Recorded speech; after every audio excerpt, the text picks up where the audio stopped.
ఉన్న పెద్దలందరికీ సభికులకి నా నమస్కారం అండి. నా పేరు విజయేంద్ర ప్రసాద్. ఎన్నాళ్ళ నుంచో నా మనసులో గూడు కట్టుకున్నటువంటి ఒక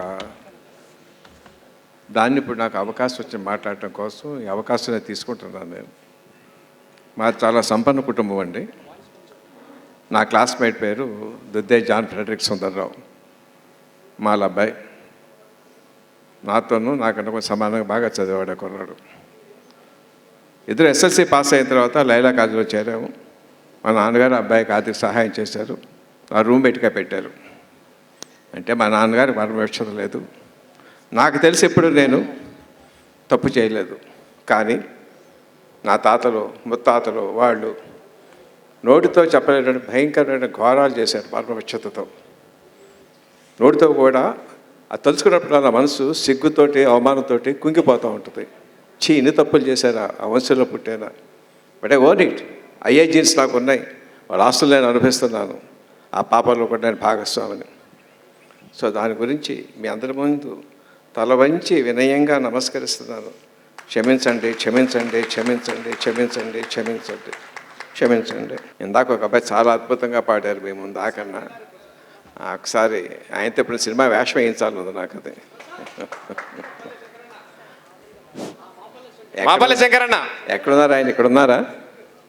పొడుస్తున్న పొద్దు మీద నడుస్తున్న కాలమా, పోరు తెలంగాణమా, పౌరు తెలంగాణమా, కోట్లాది ప్రాణమా, పౌరు తెలంగాణమా, కోట్లాది ప్రాణమా. నా ఆఫీసులో ఒకే ఒక ఫోటో ఉందండి, అది అంబేద్కర్ గారిది.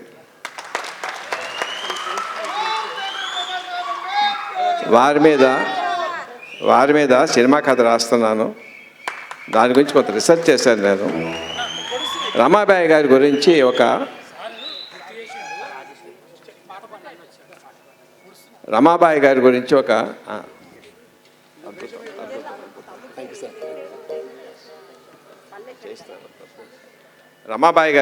ఒక ఐతిహ్యం, ఒక ఫోక్లోర్ అంటారు కదండి, జరిగేదో తెలీదు చెప్పారు. అప్పుడు ఆవిడ వయసు 9 ఏళ్ళు, పెళ్ళప్పుడు ఆయనకి 14 ఏళ్ళు అంబేద్కర్ గారికి. సో పెళ్ళైతే అగ్నిహోత్రం చుట్టూ తిప్పుతారు కదా 3 రౌండ్లు. అప్పుడు ఆవిడ ఒంటి మీద చీర కొంగికి ఆయన కండువాకి కడతారు. ఆ పూజారి గారు చెప్పారమ్మా 3 రౌండ్లు తిరగాలి అగ్ని చుట్టూ అని చెప్పని. ఆవిడ ఏం చేసిందంట, ముగ్గురు పరిగెడతాం, ఎవరు ఫస్ట్ వస్తుందో చూద్దాం అని చెప్పి ఆయన తోసేసి 3 రౌండ్లు ఆవిడ పరిగెట్టేసి నేను ఫస్ట్ అందంట. ఆవిడ జరిగేది లేదు నాకు తెలియదమ్మా, కానీ నాకు చాలా బాగుంది ఆ క్యారెక్టర్. ఆవిడ జీవితంలో చదువు కోసం ఎప్పుడు చదువు ఎక్కేది కాదు ఆవిడకి, అది కూడా నాకు నచ్చింది. ఆయన ఇంట్లో జ్యోతిబా ఫోలే ఫోటో, సావిత్రిబాబు ఫోటో ఎదురున్నాయి. ఆయన చాలా కోపంగా ఉంది. ఆయన తన భార్యకి విద్య నేర్పుకుంటే నేను నేర్పుకోలేకపోతున్నాను అని చెప్పాను. అందులో ఒక ఇన్సిడెంట్, పొద్దున్నే బయట నుంచి వచ్చి మరాఠీ పుస్తకం చదవటం వచ్చిందా? చదవలేదండి. తలనొప్పి వచ్చిందండి. టీ తాగపోయావా? టీ పొడి లేదండి. కొనుక్కోపోయావా? డబ్బులు లేవండి. అరువిస్తాడు కదా తీసుకుపోయావా? సంతకం పెట్టమన్నాడండి. సంతకం రాదు కదండి. చదువు ఎగ్గొట్టడానికి ఈవిడ కథ అనమాట అండి అది. That's how that sweetness I wanted. ఆవిడ చనిపోయేటప్పుడు హాస్పిటల్ తీసుకెళ్తే వర్ణవివక్షతోటి ట్రీట్మెంట్ చేయడానికి అవకాశం కూడా అటు ఇటు పరిగెత్తించారు అంబేద్కర్ గారిని. అలసిపోయారు ఆయన.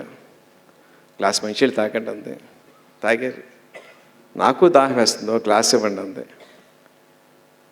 ఇవ్వకపోతే ఈ నీళ్ళు కాదు, మా ఊళ్ళో పెద్దలు చెరువు నీళ్ళు కావాలంటే అక్కడికి వెళ్ళాడు ఆయన. దళితులు తాగే చెరువు నీళ్ళు 1 ఎకరం, మురికిలు పెట్టి బైకులు పెట్టి ఉన్న నీళ్ళు, దూరంగా 7 ఎకరాల చెరువు ఉంది, స్పష్టంగా స్వచ్ఛంగా ఉన్న నీళ్ళు. అక్కడికి వెళ్ళి ముచ్చుకోకపోతే తెలిసివాడు పరిగెత్తుకొచ్చాడు, బావగారు ఎప్పుడు వచ్చారు అంటాను. ఏంటి నీళ్ళు కావాలంటే వాడి చేతులు చూపించిన 2 చేతులు లేవు వాడికి.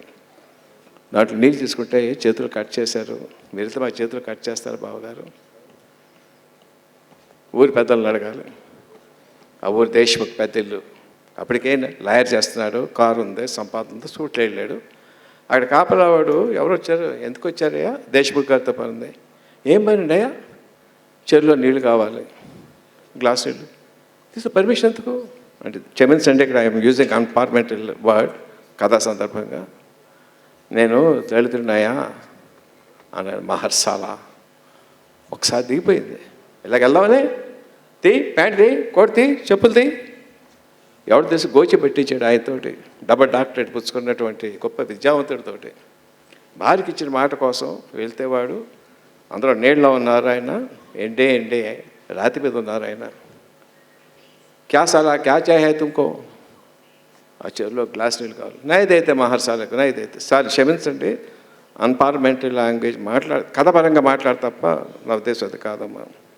నైదైతే కానీ ఒకే ఒకసారి పోయి అంటారు, అందరం పట్టించుకోం. ఎప్పుడో తెలుసా, మీ ఆడవాడు మా పక్కలో పడుకున్నప్పుడు స్నానం చేస్తాం, పోయింది అనుకుంటాం.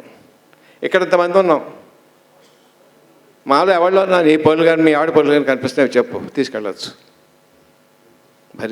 భరిస్తున్నాడు ఆయన భార్యకి ఇచ్చిన మాట కోసం. దగ్గరికి నడిచొస్తాడు, చెమట పడుతుంది ఆయనకి, ఎండలో ఉన్నాడు, కింద గొచ్చు కాలుతుంది. అరే చాలా వీడికి బాగా దాహం వేస్తున్నట్టు ఉందరా, పక్క జనం ఉన్నారు తైనాతి వాళ్ళు. ఉప్పు నీళ్ళైనా పట్టించుకోం కదా, తాగాలి కదా ప్రాణం పెట్టి. అవును సార్ సముద్రం నీళ్ళు కూడా తాగాలి కదా. అవును సార్, మరి సముద్రం లేదు కానీ అలాంటి నీళ్ళు ఉన్నాయని చెప్పి పంచి గ్లాస్ పెట్టి వచ్చిపోసాడు, మొహం మీద పోసాడు. పిలో భరించాడు. 2 రోజుల భార్య మనుషులు తాగలేదు, దీన్ని పట్టుకొస్తాడని చెప్పాను. వాడి చేతితో దిగాడు ఆయన. అర్థమైంది. రమా, నన్ను చూస్తే కోపం వస్తుందా, బాధ వస్తుందా? లేదండి, మీలో పట్టుదల కనిపిస్తుంది. ఏదో రోజు మీరంటే ఒక దేశానికి తెలుస్తుంది, నాకు తెలుస్తుంది. నేను చనిపోయిన తర్వాత నన్ను తగలబెట్టద్దండి, పూడ్చిపెట్టండి, ఓ మొక్క మాటండి, ఏదో ఆ చెరువు నీళ్ళు తీసుకొచ్చి అక్కడ పోయండి. అప్పుడు స్టార్ట్ అయింది ఆయన పోరాటం నీళ్ళ కోసం. అప్పుడు అర్థమైంది ఆయనకి, రాజకీయంగా ఎదగకపోతే ఏమీ చేయలేమని. ఎంత చదువున్నా ఏమీ చేయలేదు, పొలిటికల్ పవర్ కావాలా, జర్నీ స్టార్ట్ అయింది. ఆ రకంగా ఆయన తాలూకు జర్నీ కావడ ఒక ఇన్స్ట్రుమెంట్ అయింది. Thank you.